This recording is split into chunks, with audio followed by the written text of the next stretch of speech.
어느 누군가의 삶이 한순간에 뒤바뀐다는 것은 과연 어떤 의미일까요? 오늘 이야기는 평범한 한 가정에서 시작됩니다. 아니, 어쩌면 평범하다고 말하기엔 너무나도 불공평한 관계가 존재했던 그런 가정이었습니다. 그 가정에서는 한 노인이 자신의 존재를 최대한 숨기며 살아가고 있었습니다. 서울 외곽의 낡은 빌라 2층, 60대 후반의 한 여인이 좁은 방 안에서 무릎을 끌어안고 앉아 있었습니다. 사방이 온통 침침한 그 방은 겨우 4평 남짓한 크기였습니다. 창문은 하나뿐이었고 그마저도 환기를 시키면 며느리가 뭐라고 해서 거의 열지 못했습니다. 방문 밖에서는 며느리의 날카로운 목소리가 들려오고 있었습니다. 어머니 또 쓰레기 안 버리셨어요. 몇 번을 말씀드려야 알아들으시는 거예요. 정말 답답해서 미치겠네. 제가 매일 확인해야 하나요? 여인은 김순덕. 평생을 성실하게 살아온 평범한 어머니였습니다. 남편을 일찍 여의고 혼자 아들을 키웠습니다. 새벽부터 밤늦게까지 식당에서 설거지를 하며 아들을 대학까지 보냈고 그 아들이 좋은 직장에 취직했을 때는 눈물을 흘리며 기뻐했습니다. 그리고 아들이 결혼을 한다고 했을 때도 기쁜 마음으로 며느리를 맞이했습니다.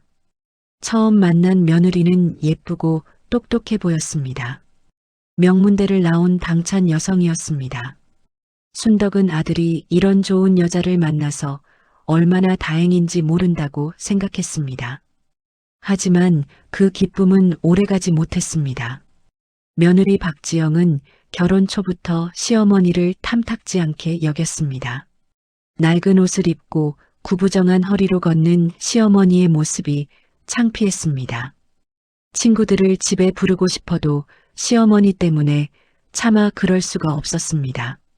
명문대를 나온 자신이 왜 이런 촌스러운 시어머니를 모셔야 하는지 이해할 수 없었습니다. 친구들의 시어머니들은 대부분 교양 있고 세련된 분들이었습니다. 옷도 단정하게 입고 말투도 부드러웠습니다. 하지만 자신의 시어머니는 달랐습니다. 사투리를 쓰고 옷도 낡았으며 걸음걸이마저 구부정했습니다. 여보, 당신 어머니 좀 어떻게 좀 해봐요. 친구들 오는데 저렇게 계시면 창피해서 어떡해요. 옷도 좀 새로 사드리고 머리도 좀 하고 오시라고 하세요. 제발 부탁이에요. 남편인 준호는 아내의 눈치를 보며 어머니에게 조심스럽게 말했습니다. 어머니, 오늘 손님 오니까 방에 계셔주시면 안 될까요? 조금만요. 지영이가 친구들 부른대요. 순덕은 고개를 끄덕였습니다. 아들이 난처해하는 모습을 보는 것이 싫었습니다. 그래서 자신의 방으로 들어가 문을 닫았습니다. 그리고 그날부터 점점 더 자주 방 안에만 있게 되었습니다. 식사도 방에서 혼자 해결했고 화장실도 조심스럽게 다녀왔습니다. 거실에서 소리가 나면 발소리를 죽여서 걸었습니다. 자신의 존재가 며느리를 불편하게 한다는 것을 너무나 잘 알고 있었기 때문입니다. 세월이 흐르면서 며느리의 태도는 점점 더 노골적으로 변했습니다. 시어머니의 존재 자체가 불편했던 것입니다. 처음에는 그래도 예의를 갖추려고 노력했지만 시간이 지나면서 그마저도 귀찮아졌습니다. 어머니 나가실 때 좀 조심하세요. 아파트 주민들이 다 봐요. 우리 창피하게. 옷도 좀 단정하게 입고 다니시고요. 그리고 엘리베이터에서 아는 사람 만나면 인사 좀 제대로 하세요. 순덕은 아무 말도 하지 않았습니다. 대꾸하면 며느리의 화가 더 커진다는 것을 알고 있었기 때문입니다. 그저 고개를 숙이고 자신의 방으로 돌아갔습니다. 방 안에서는 눈물이 흘러내렸지만 소리내어 울 수도 없었습니다. 며느리가 들으면 또 뭐라고 할 것이 뻔했습니다. 어느 날 며느리는 남편에게 말했습니다. 저녁을 먹고 난 후 거실 소파에 앉아서였습니다. 여보, 우리 이사 가야겠어요. 이딴 데서 언제까지 살 거예요? 강남으로 가야지. 내 친구들은 다 강남에 사는데 나만 이런 데 살잖아요. 친구들 만날 때마다 부끄러워 죽겠어요. 하지만 남편의 월급으로는 강남 아파트를 살 엄두가 나지 않았습니다. 준호는 대기업에 다니고 있었지만 강남 아파트를 사기에는 턱없이 부족한 금액이었습니다. 며느리는 그 불만을 시어머니에게 풀었습니다. 어머니는 평생 뭐 하신 거예요? 아들 하나 제대로 뒷받침도 못 해주시고, 다른 집 시어머니들은 아파트도 사주고 그러던데, 우리 친구 시어머니는 강남에 아파트 2채나 갖고 계시대요. 순덕은 그 말을 들으며 가슴이 무너지는 것 같았습니다. 자신이 평생을 바쳐 아들을 키웠건만 그 노력이 이렇게 폄하되는 것이 너무나도 슬펐습니다. 하지만 그녀는 참았습니다. 아들이 힘들어할까봐 참았습니다. 며느리와 싸우면 아들이 곤란해질 것이 뻔했기 때문입니다. 아들은 늘 자신과 며느리 사이에서 곤란해했습니다. 순덕은 아들이 그런 모습을 보이는 것이 싫었습니다. 그러던 어느 날 순덕은 동네 슈퍼에 들렀습니다. 우유 한 팩을 사려고 들어간 길이었습니다. 요즘은 며느리가 장을 보면서 자신의 것은 따로 사주지 않았습니다. 그래서 순덕은 자신이 먹을 것은 용돈을 아껴서 따로 사야 했습니다. 계산대 옆에는 로또 복권 판매대가 있었습니다. 순덕은 평소에는 로또 같은 것에 관심이 없었습니다. 도박 같은 것은 해본 적도 없었고 복권도 사본 적이 없었습니다. 할머니 로또 한 장 사가세요.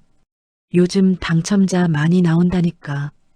우리 가게에서도 지난달에 3등 나왔어요. 할머니도 한번 해보세요.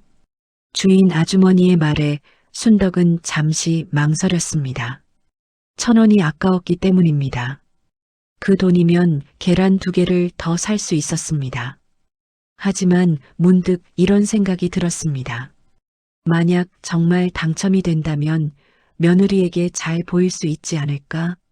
며느리가 원하는 강남 아파트를 사줄 수 있지 않을까? 그러면 며느리도 자신을 좀 더 따뜻하게 대해주지 않을까? 아들도 기뻐하지 않을까?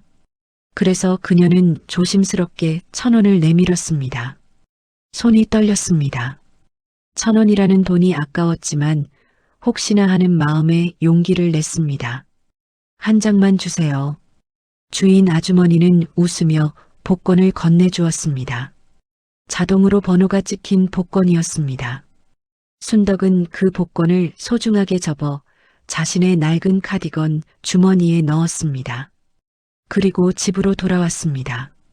복권을 샀다는 사실이 괜히 들뜬 마음이 들었습니다. 혹시 당첨이 되면 어떡하지? 며느리가 기뻐할까? 아들이 자랑스러워할까? 그런 상상을 하며 집으로 돌아가는 발걸음이 조금은 가벼웠습니다. 며칠 후 토요일 저녁, 순덕은 작은 라디오를 켜고 로또 추첨 방송을 기다렸습니다.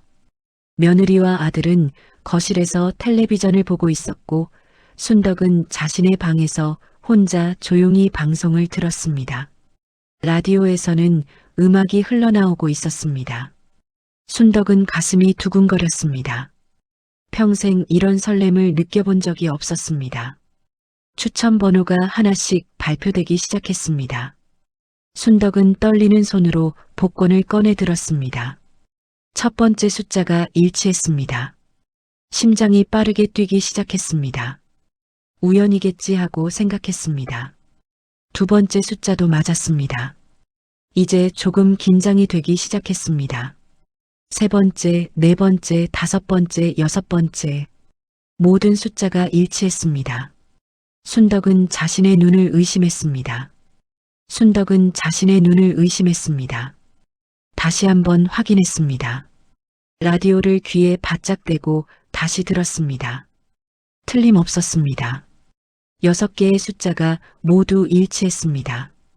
그녀는 손이 떨려 복권을 제대로 잡을 수가 없었습니다. 복권이 바닥에 떨어질까봐 두 손으로 꼭 쥐었습니다. 이게 정말일까? 꿈을 꾸는 것은 아닐까? 1등 당첨금은 50억 원입니다. 당첨자는 한 명으로 확인됩니다. 당첨 복권을 구매하신 분은 복권 뒷면에 서명하시고 신분증과 함께 가까운 은행을 방문하시기 바랍니다. 아나운서의 목소리가 들려왔습니다. 50억 원. 순덕은 그 금액이 얼마나 큰 돈인지 가늠할 수조차 없었습니다. 평생을 절약하며 살아온 그녀에게는 상상할 수 없는 금액이었습니다. 1,000원, 2,000원을 아껴 쓰던 그녀에게 50억 원은 그야말로 천문학적인 숫자였습니다. 50억이면 도대체 얼마나 큰 돈인 걸까? 계산이 되지 않았습니다. 그녀는 복권을 꼭 쥐고 한참을 그 자리에 앉아 있었습니다. 기쁨보다는 당혹감이 먼저 찾아왔습니다. 이 돈으로 무엇을 해야 할까? 가장 먼저 떠오른 것은 며느리의 얼굴이었습니다. 이제 며느리가 원하던 강남 아파트를 사줄 수 있을 것 같았습니다. 그러면 며느리도 자신을 좀 더 좋게 봐주지 않을까? 아들도 기뻐할 것 같았습니다. 드디어 자신이 아들에게 도움이 될 수 있을 것 같았습니다. 순덕은 복권을 다시 카디건 주머니에 조심스럽게 넣었습니다. 당장 내일은 일요일이라 복권을 확인할 수 없었습니다. 월요일 아침 일찍 은행에 가서 확인해 봐야겠다고 생각했습니다. 하지만 그 전까지는 아무에게도 말하지 말아야겠다고 다짐했습니다. 혹시라도 복권을 잃어버리면 어떡하지? 누군가 훔쳐가면 어떡하지?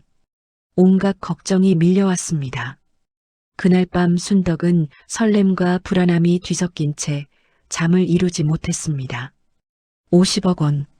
그 돈이면 며느리가 행복해할 것 같았습니다. 아들도 기뻐할 것 같았습니다. 그리고 어쩌면 자신도 이 좁은 방을 벗어날 수 있을지도 모른다는 희망이 생겼습니다. 넓은 집에서 눈치 보지 않고 살 수 있을지도 모른다는 생각에 가슴이 두근거렸습니다. 며느리도 이제는 자신을 따뜻하게 대해주지 않을까? 아들도 자랑스러워하지 않을까? 다음 날 일요일 아침, 순덕은 평소보다 일찍 일어났습니다. 복권이 제대로 있는지 확인하고 싶어서 카디건 주머니를 더듬었습니다. 복권이 그대로 있었습니다. 안도의 한숨이 나왔습니다. 그녀는 복권을 꺼내 다시 한번 숫자를 확인했습니다. 어젯밤 라디오에서 들은 숫자를 종이에 적어두었던 것과 비교해 보았습니다. 여전히 맞았습니다. 틀림없었습니다. 그때 거실에서 며느리의 목소리가 들려왔습니다. 날카롭고 짜증 섞인 목소리였습니다. 아, 진짜 못 살겠네. 어머니 방에서 무슨 냄새가 이렇게 나는 거야. 환기도 안 시키시나 봐. 여보 좀 봐요. 이게 말이 돼요. 순덕은 가슴이 철렁했습니다. 며느리가 자신의 방 앞에서 코를 막고 있는 모습이 눈에 선했습니다. 며느리는 늘 자신의 방에서 냄새가 난다고 했습니다. 순덕은 최대한 환기를 시키고 방 청소도 했지만 며느리는 여전히 불만이었습니다. 여보, 어머니 방 좀 환기시켜드려요. 이러다 우리까지 냄새 배겠어요. 아니, 도대체 저 방에서 뭐 하시는 거예요? 창문도 안 여시나? 준호가 조심스럽게 방문을 두드렸습니다. 순덕은 복권을 재빨리 카디건 주머니에 넣었습니다. 어머니 방 좀 열어주세요. 환기 좀 시켜야 할 것 같아요. 어머니 괜찮으시죠? 순덕은 마지못해 문을 열었습니다. 며느리가 인상을 찌푸리며 방 안을 둘러보았습니다. 코를 킁킁거리며 냄새를 맡는 신용을 했습니다. 어머니 이게 뭐예요? 이 낡은 옷들은 다 뭐예요? 언제적 옷을 아직도 입고 계세요? 이거 다 버려야겠어요. 이 옷들 때문에 냄새가 나는 거예요.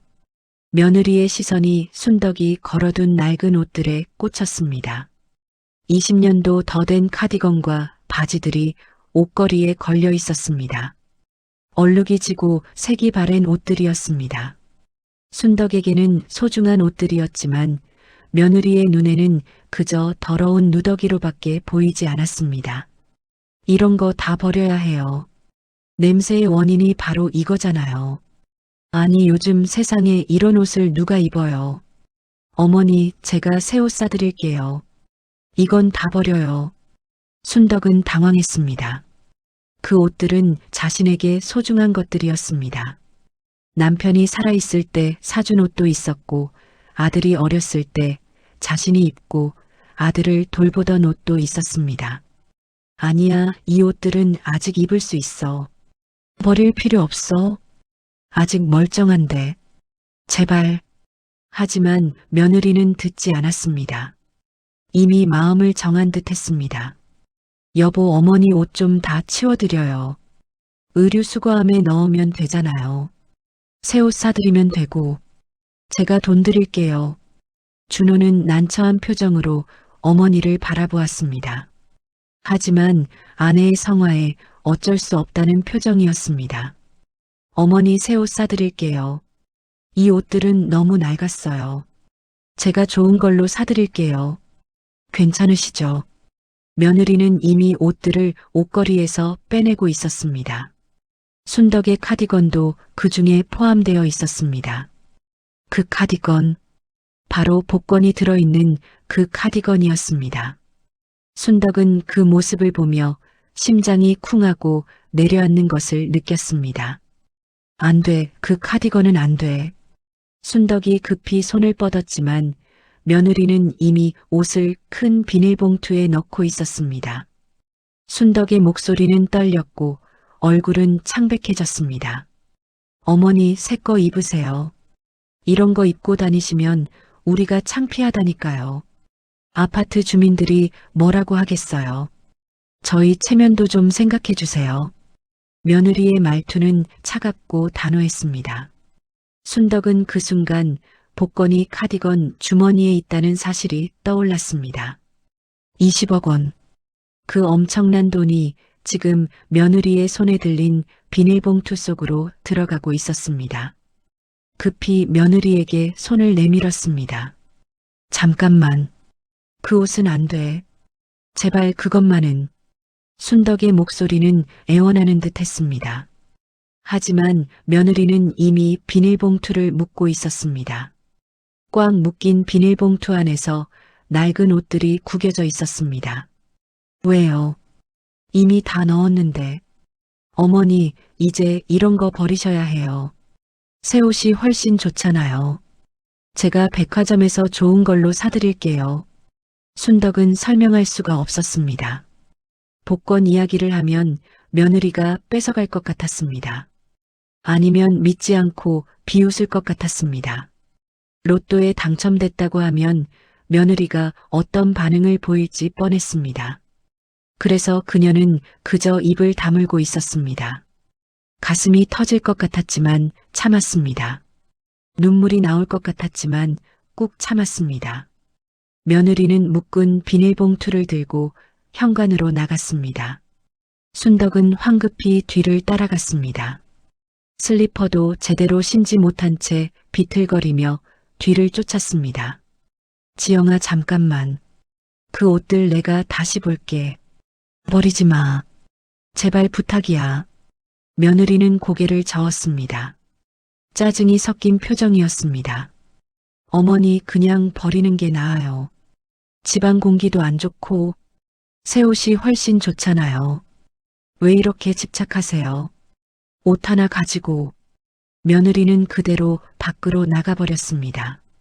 현관문이 쾅 소리를 내며 닫혔습니다. 순덕은 현관문 앞에서 멍하니 서 있었습니다.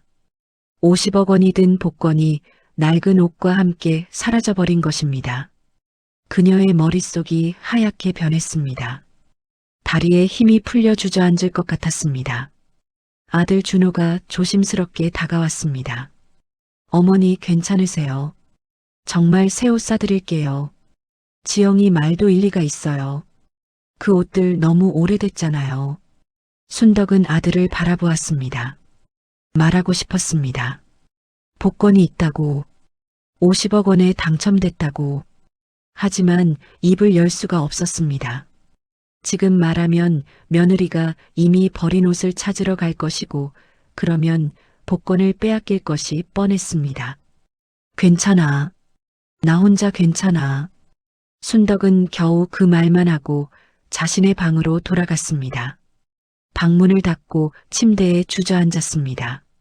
손이 떨렸습니다. 온몸이 떨렸습니다. 어떻게 해야 할까? 지금 당장 의류수거함으로 달려가야 할까? 잠시 후 며느리가 돌아왔습니다. 현관문 여는 소리가 들렸고 며느리의 목소리가 들렸습니다. 다 버렸어요. 의류수거함이 금방 차더라고요.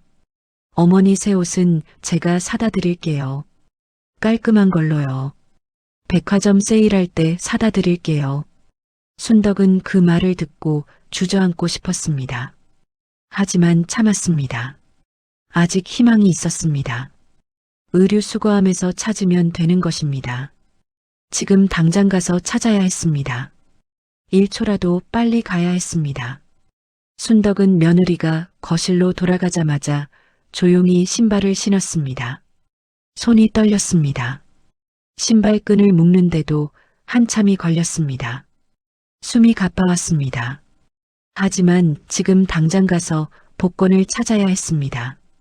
1초라도 늦으면 누군가 가져갈지도 몰랐습니다. 50억 원. 그 돈을 잃을 수는 없었습니다. 밖은 쌀쌀했습니다. 가을이 깊어가는 계절이었습니다. 바람이 차가웠지만 순덕은 그것을 느낄 여유가 없었습니다. 오직 한 가지 생각뿐이었습니다. 복권을 찾아야 한다. 50억 원을 잃어버릴 수는 없다. 그 돈이면 며느리가 행복해할 것이고 아들도 기뻐할 것이다. 드디어 자신이 쓸모 있는 사람이 될 수 있을 것이다. 의류수거함은 아파트 단지 입구에 있었습니다. 초록색 큰 철제 박스였습니다. 순덕은 숨을 헐떡이며 그곳으로 달려갔습니다. 60대 후반의 나이에 이렇게 뛰는 것은 힘들었지만 멈출 수가 없었습니다. 하지만 도착해보니 의류수거함은 이미 가득 차 있었습니다. 다른 사람들도 많은 옷을 넣었는지 수거함 문이 제대로 닫히지 않을 정도였습니다. 옷들이 문 밖으로 삐져나와 있었습니다. 순덕은 떨리는 손으로 수거함 문을 열었습니다. 안에는 온갖 옷들이 뒤섞여 있었습니다. 산더미처럼 쌓인 옷들이었습니다. 그녀는 한 벌 한 벌 옷을 꺼내기 시작했습니다. 누군가의 낡은 청바지, 아이들 옷, 여성용 블라우스, 남성용 와이셔츠. 하지만 자신의 카디건은 보이지 않았습니다. 점점 더 깊이 손을 넣어 뒤적거렸습니다. 옷들이 바닥에 쌓여갔습니다. 순덕의 손에는 먼지가 묻고 옷에서 나는 묵은 냄새가 코를 찔렀습니다. 지나가던 사람들이 수군거렸습니다. 저 할머니 뭐 하시는 거야? 이른 아침부터 쓸만한 옷 찾으시나 봐. 불쌍하시네. 저 나이에 옷도 저렇게 낡으셨네. 힘드신가 봐. 순덕은 그 말들이 들렸지만 신경 쓸 겨를이 없었습니다. 계속해서 옷을 뒤적였습니다. 손에 먼지가 묻고 옷에서 나는 묵은 냄새가 코를 찔렀지만 멈출 수 없었습니다. 20억 원이 걸린 문제였습니다. 평생 모아도 벌 수 없는 돈이었습니다. 한참을 뒤지던 중 마침내 익숙한 감촉이 손에 잡혔습니다. 자신의 낡은 카디건이었습니다. 회색빛이 바랜 그 카디건. 남편이 살아있을 때 사준 그 카디건. 순덕은 그 옷을 꺼내 들고 주머니를 더듬었습니다. 심장이 미친 듯이 뛰었습니다. 가슴이 터질 것 같았습니다. 없었습니다. 주머니가 비어 있었습니다. 심장이 쿵하고 내려앉았습니다. 다시 한번 주머니를 뒤졌습니다. 안주머니, 바깥 주머니 모두 확인했습니다. 손을 주머니 구석구석에 넣어 더듬었습니다. 하지만 복권은 없었습니다. 순덕의 눈앞이 캄캄해졌습니다. 다리에 힘이 풀렸습니다. 아니, 아닐 리 없어. 분명 이 주머니에 넣었는데. 어디 갔지? 떨어졌나? 순덕은 다시 수거함안을 뒤지기 시작했습니다. 이번에는 더 절박하게, 더 급하게 옷들을 끄집어냈습니다. 하나하나 확인했습니다. 주머니가 있는 옷은 모두 뒤져보았습니다. 바닥에 옷들이 산처럼 쌓여갔습니다. 지나가는 사람들의 시선이 더욱 많아졌지만 그녀는 아랑곳하지 않았습니다. 50억 원. 그 돈을 찾아야 했습니다. 사람들은 순덕을 이상한 눈으로 바라보았습니다. 어떤 이는 동정 어린 눈으로, 어떤 이는 경멸하는 눈으로 바라보았습니다. 하지만 순덕은 신경 쓸 겨를이 없었습니다. 계속해서 옷을 뒤적였습니다. 그때 한 장의 작은 종이가 눈에 띄었습니다. 구겨진 로또 복권이었습니다. 다른 옷 사이에 끼어 있었습니다. 순덕은 그것을 집어들었습니다. 손이 너무 떨려서 숫자를 제대로 볼 수가 없었습니다. 눈물이 흘러내려 시야가 흐려졌습니다. 손등으로 눈물을 닦아냈습니다. 숨을 크게 들이쉬고 복권을 펼쳤습니다. 구겨진 복권을 조심스럽게 펴서 숫자를 하나하나 확인했습니다. 맞았습니다. 틀림없이 자신이 샀던 그 복권이었습니다. 6개의 숫자가 모두 일치했습니다.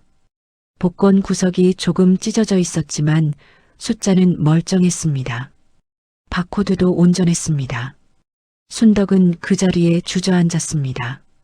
다리에 힘이 풀려 더 이상 서 있을 수가 없었습니다. 눈물이 주르르 흘러내렸습니다. 안도의 눈물이었습니다. 기쁨의 눈물이었습니다. 그리고 동시에 억울함의 눈물이기도 했습니다. 왜 이렇게까지 해야 하는 걸까? 왜 자신의 삶은 이렇게 힘들기만 한 걸까? 왜 며느리는 자신을 이렇게 대하는 걸까? 하지만 이제는 달라질 것 같았습니다. 이 복권 한 장이 모든 것을 바꿔줄 것 같았습니다. 더 이상 며느리의 눈치를 보지 않아도 될 것 같았습니다. 순덕은 복권을 소중히 접어 자신의 속옷 주머니에 깊숙이 넣었습니다. 이번에는 절대로 잃어버리지 않을 것입니다. 그리고 천천히 일어나 흩어진 옷들을 다시 수거함에 넣기 시작했습니다. 다른 사람들에게 피해를 줄 수는 없었습니다. 비록 자신은 힘들었지만 다른 사람들에게까지 폐를 끼칠 수는 없었습니다. 옷들을 정리하는 순덕의 손은 여전히 떨렸습니다. 하지만 마음만큼은 조금씩 안정을 찾아가고 있었습니다. 복권을 찾았다. 50억 원을 찾았다. 이제 은행에 가서 확인만 하면 되는 것이다. 집으로 돌아오는 길, 순덕의 발걸음은 가벼웠습니다.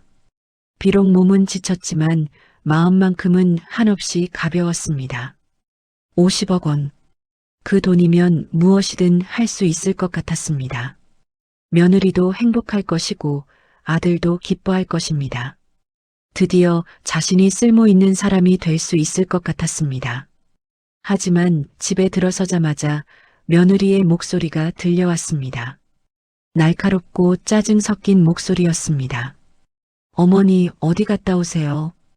온몸에 먼지가 왜 이렇게 묻었어요? 뭐 하신 거예요? 설마 쓰레기 뒤지신 건 아니시죠? 며느리는 순덕의 모습을 보며 코웃음을 쳤습니다. 먼지투성이가 된 옷, 흙이 묻은 손. 순덕은 자신의 모습이 초라하다는 것을 알았습니다. 하지만 이제는 참을 수 있었습니다. 곧 모든 것이 달라질 것이기 때문입니다.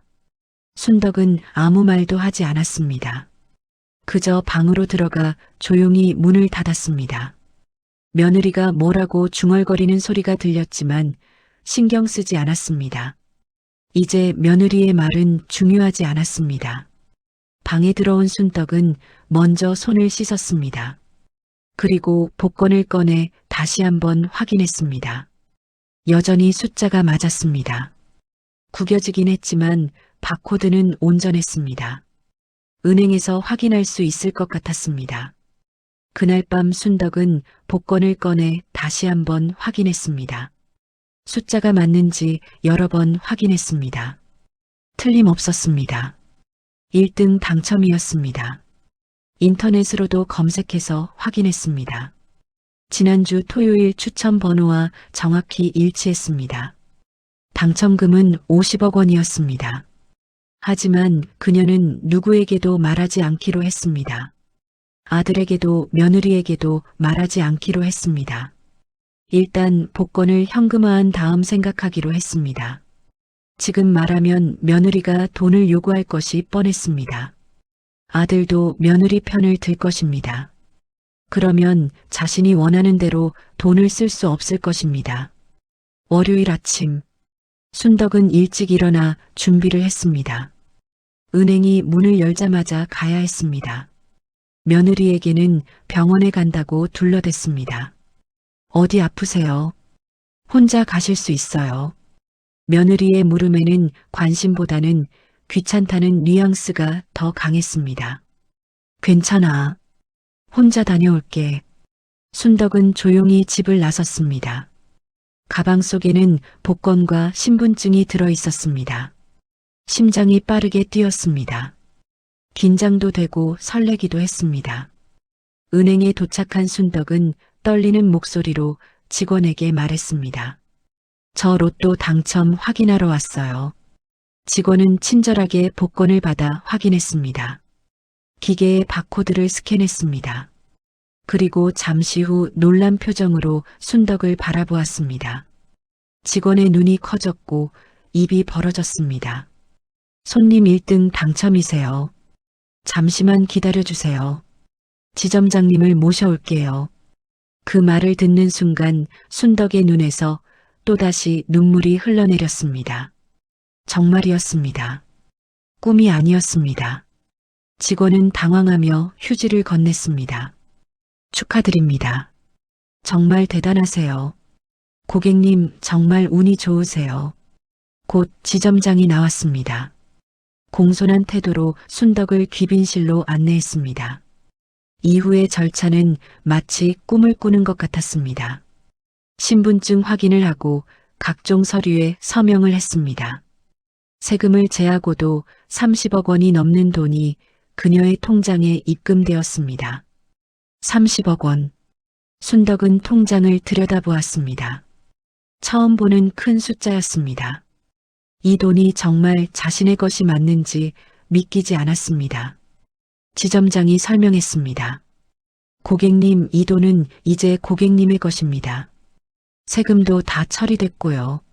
마음껏 사용하시면 됩니다. 다만 재테크 상담이 필요하시면 언제든 연락 주세요. 은행을 나서는 순덕의 발걸음은 이상하리만치 침착했습니다.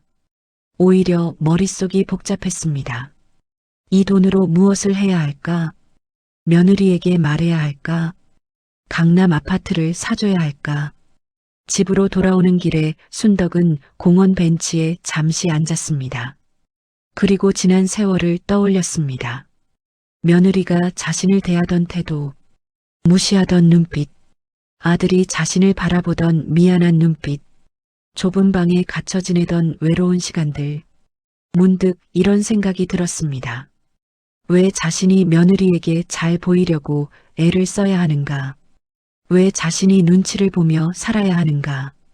이 돈은 자신의 것이다. 자신이 산 복권으로 당첨된 것이다. 순덕은 천천히 일어났습니다.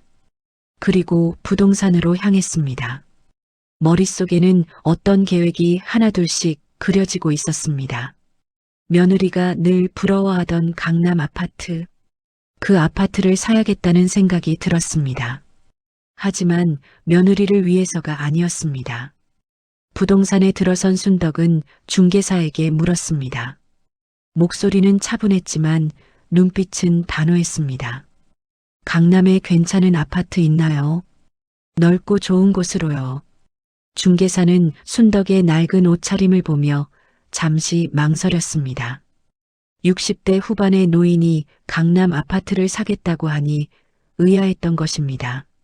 하지만 순덕의 단호한 눈빛에서 뭔가 다른 것을 느꼈는지 친절하게 대답했습니다. 예산이 어떻게 되시나요? 30억 정도요. 현금으로 살 수 있어요. 중개사의 눈이 커졌습니다.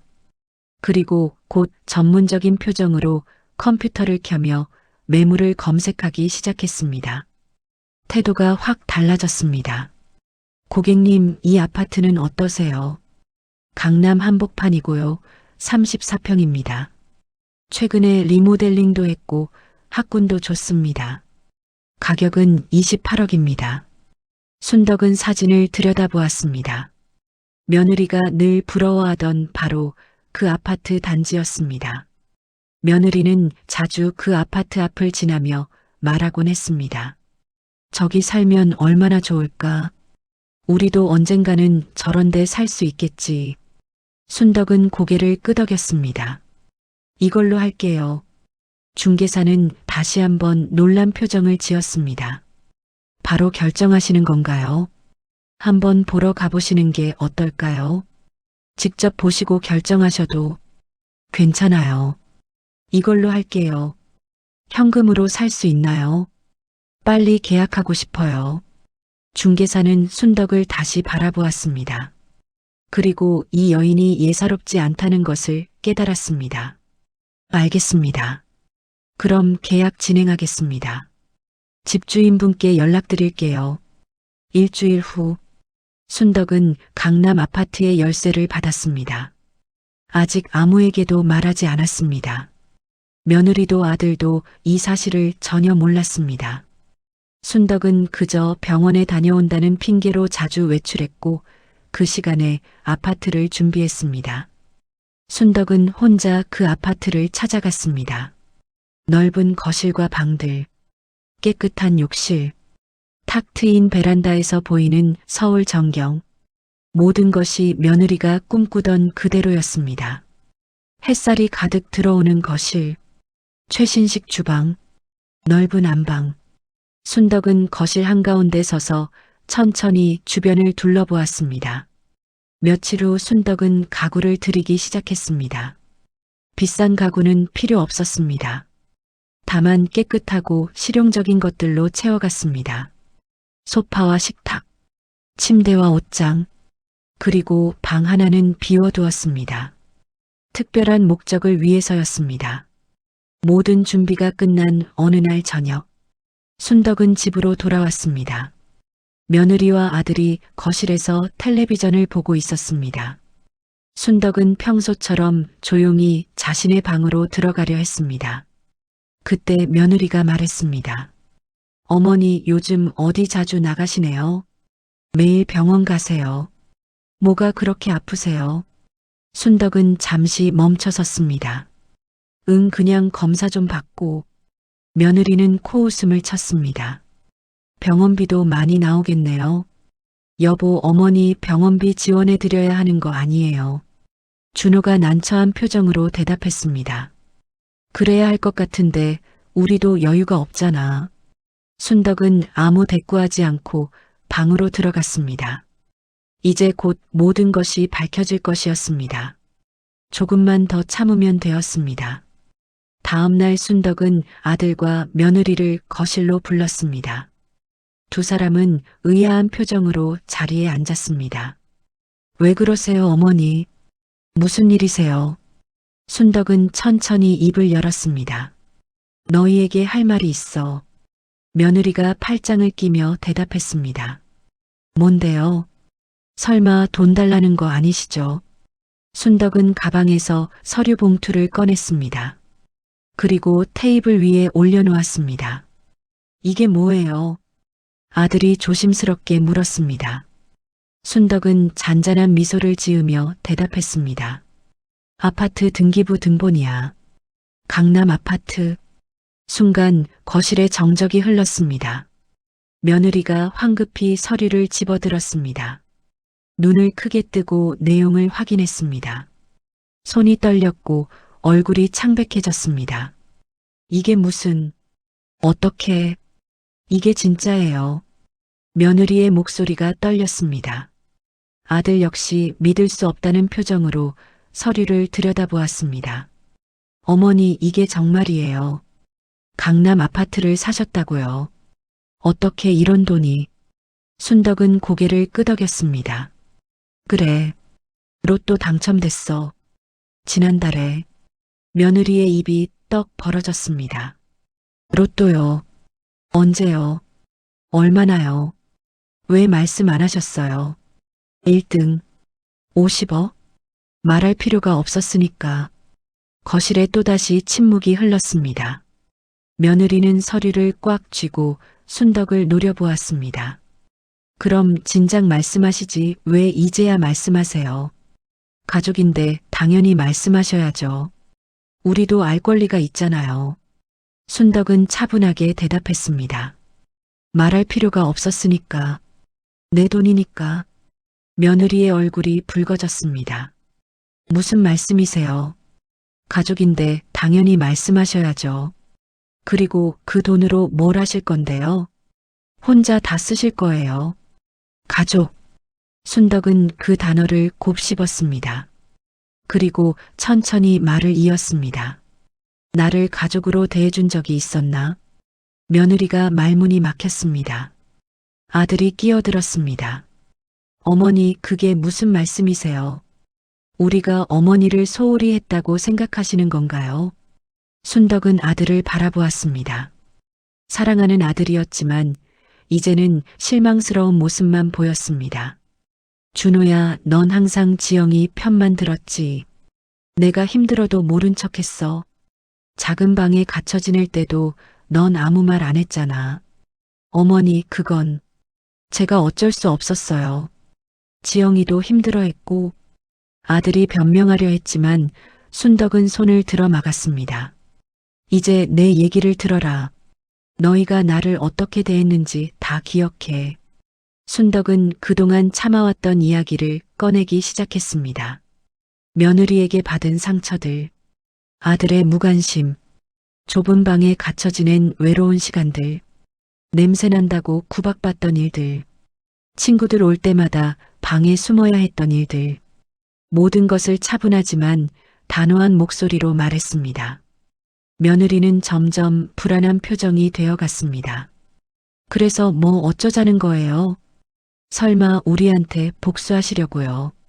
순덕은 미소를 지었습니다. 차갑지만 또렷한 미소였습니다. 강남 아파트는 내 이름으로 되어 있어. 그리고 나는 그 집에서 살 생각이야. 그럼 당연하죠. 우리도 같이 가야죠. 드디어 강남에 살 수 있네요. 며느리가 당연하다는 듯 말했습니다. 하지만 순덕은 고개를 저었습니다. 아니, 너희는 세입자로 받아줄게. 월세 내고 살아야 해. 뭐라고요? 며느리가 소리쳤습니다. 아들 역시 당황한 표정이었습니다. 어머니, 그게 무슨 말씀이세요? 세입자요. 우리가요. 내 말 그대로야. 너희가 원하던 강남 아파트에 살 수 있게 해줄게. 대신 월세는 꼬박꼬박 내야 해. 시세대로 받을 거야. 며느리의 얼굴이 새하얗게 질렸습니다. 장난하시는 거죠? 우리 가족인데 월세를 내라고요. 말도 안 돼요. 순덕은 여전히 차분했습니다. 나를 가족으로 대접하지 않았잖아. 이제는 나도 그렇게 할 거야. 내가 받은 대로 돌려주는 거지. 어머니. 아들이 애원하듯 말했지만 순덕은 단호했습니다. 내 결정은 확고해. 싫으면 이 집에 계속 사는 것도 방법이야. 선택은 너희 몫이야. 며느리는 분노와 당황함이 뒤섞인 표정으로 순덕을 노려보았습니다. 하지만 순덕은 전혀 흔들리지 않았습니다. 생각할 시간을 줄게. 일주일 안에 결정해. 이사 가려면 준비도 해야 하니까. 그렇게 말하고 순덕은 자리에서 일어났습니다. 며느리가 뭔가 말하려 했지만 순덕은 듣지 않고 자신의 방으로 들어갔습니다. 그날 밤 집안은 소란스러웠습니다. 며느리와 아들이 큰 소리로 다투는 소리가 들렸습니다. 당신 어머니 좀 설득해봐요. 말도 안 되는 소리 하시잖아요. 우리가 월세를 내요. 우리가. 나도 어떻게 해야 할지 모르겠어. 어머니가 저렇게 단호하신 적이 처음이야. 며느리의 목소리는 점점 커졌습니다. 그 돈 우리 돈이나 마찬가지잖아요. 어머니 혼자 쓰실 거예요. 우리는 뭐예요? 그건 어머니 돈이야. 우리가 뭐라 할 수 없어. 며느리는 울분을 터뜨렸습니다. 하지만 아들도 이번만큼은 며느리 편을 들지 않았습니다. 어머니의 말씀이 옳다는 것을 알고 있었기 때문입니다. 일주일이 지났습니다. 며느리는 결국 항복했습니다. 강남 아파트에 대한 욕심을 버릴 수 없었던 것입니다. 좋아요. 월세 낼게요. 대신 싸게 해주세요. 우리 형편도 어려워요. 순덕은 고개를 끄덕였습니다. 시세대로 받을게. 깎아줄 생각 없어. 며느리는 입술을 깨물었지만 어쩔 수 없이 동의했습니다. 한 달 후 순덕과 아들 가족은 강남 아파트로 이사했습니다. 순덕은 안방을 차지했고 아들 부부는 작은 방을 썼습니다. 예전과는 완전히 반대되는 상황이었습니다. 순덕이 당당하게 큰 안방을 쓰고 며느리가 작은 방을 쓰게 된 것입니다. 이사 온 첫날 저녁, 며느리는 불만스러운 얼굴로 거실을 돌아다녔습니다. 어머니, 이 집 너무 넓은데 혼자 안방 쓰실 거예요. 우리가 안방 쓰면 안 돼요? 순덕은 소파에 편안히 앉아 차를 마시며 대답했습니다. 내 집이니까 내 마음대로 쓸 거야. 불만 있으면 나가도 돼. 며느리는 할 말을 잃었습니다. 집주인은 순덕이었고 자신들은 세입자에 불과했습니다. 다음 날부터 순덕의 새로운 생활이 시작되었습니다. 아침이면 여유롭게 커피를 마시며 베란다에서 서울을 내려다보았습니다. 오후에는 문화센터에 다니며 평생 배우고 싶었던 것들을 배웠습니다. 그림도 배우고 노래도 배웠습니다. 요가도 하고 피아노도 배웠습니다. 며느리는 그런 순덕을 보며 이를 갈았습니다. 매일 놀러 다니시네요. 좋으시겠어요. 순덕은 웃으며 대답했습니다. 평생 고생했으니 이제 좀 즐기려고. 너도 돈 있으면 그렇게 살아. 그러면서도 순덕은 월세를 정확히 받았습니다. 매달 첫날이면 아들에게 통장 번호를 알려주고 입금을 확인했습니다. 한 푼도 깎아주지 않았습니다. 시간이 지나면서 며느리의 태도는 점점 더 비굴해졌습니다. 집주인의 눈치를 볼 수밖에 없었기 때문입니다. 어머니 저녁 뭐 드시고 싶으세요? 제가 해드릴게요. 뭐든 말씀하세요. 순덕은 예전 같으면 감격했을 그 말을 이제는 담담하게 받아들였습니다. 아니 괜찮아. 내가 알아서 먹을게. 넌 내 것이나 챙겨. 며느리는 당황했습니다. 예전처럼 순덕이 고마워하며 기뻐할 줄 알았는데 전혀 반응이 없었던 것입니다. 어느 날 며느리의 친구들이 집에 놀러 왔습니다. 며느리는 들떠서 친구들을 맞이했습니다. 우와 언니 강남에 이렇게 좋은 집에 살아. 부럽다. 집도 넓고 좋네. 며느리는 어색하게 웃었습니다. 친구들에게 시어머니 집에 새 들어 산다고 말할 수 없었습니다. 그때 순덕이 거실로 나왔습니다. 어머님 안녕하세요. 친구들이 인사했습니다. 순덕은 환하게 웃으며 대답했습니다. 그래 들어와. 편히 있어. 그리고 며느리를 보며 말했습니다. 지영아 이달 월세 입금 확인했어. 고마워. 꼬박꼬박 잘 내주니까 좋네. 순간 거실이 조용해졌습니다. 친구들이 며느리를 쳐다보았습니다. 며느리의 얼굴이 빨갛게 달아올랐습니다. 어머님, 그건 나중에 얘기해요. 순덕은 아무렇지 않게 말했습니다. 왜? 월세 내는 게 부끄러운 일이야. 당연한 건데. 계약도 제대로 했잖아. 친구들은 어색한 분위기를 느끼고 곧 자리를 떴습니다. 친구들이 나간 후 며느리는 울음을 터뜨렸습니다. 왜 저러세요? 창피하게. 친구들 앞에서 그러시면 어떡해요. 하지만 순덕은 담담했습니다. 사실을 말한 것뿐이야. 부끄러우면 내가 집을 사든지. 그날 이후 며느리는 더 이상 친구들을 집에 부르지 못했습니다. 시어머니 집에 새 들어 산다는 사실이 알려지는 것이 너무나 창피했기 때문입니다. 세월이 흐르면서 순덕은 점점 더 당당해졌습니다. 평생 움츠리고 살았던 그녀가 이제는 누구 앞에서도 떳떳했습니다. 자신의 삶을 자신이 결정하는 것. 그것이 진정한 자유였고 행복이었습니다. 밤이 깊어갔습니다. 순덕은 편안한 침대에 누웠습니다. 부드러운 이불, 따뜻한 방, 모든 것이 평화로웠습니다. 더 이상 좁은 방에서 움츠리고 잘 필요가 없었습니다.